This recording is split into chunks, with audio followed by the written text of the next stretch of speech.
তো আপনারা নিচে যে গাছগুলো দেখতে পাচ্ছেন এটা হচ্ছে ফণী মনসা।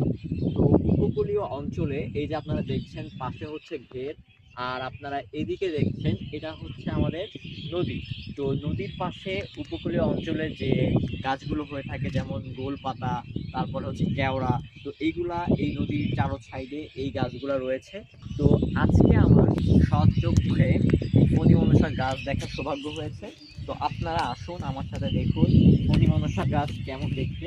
তো বিভিন্ন বাংলাদেশের আনাচে কানাচে উপকূলীয় যে অঞ্চলগুলো রয়েছে সেখানে এই ফণী মনসা গাছগুলো জন্মায়। তো এখানে এরা একা একাই জন্মায়। দেখেন গাছগুলো কেমন, এই গাছগুলো আমি আপনাদেরকে দেখাই। এই যে কাটা কাটা জাতীয়, এই যে কাটা একদম সুচালো কাটা রয়েছে।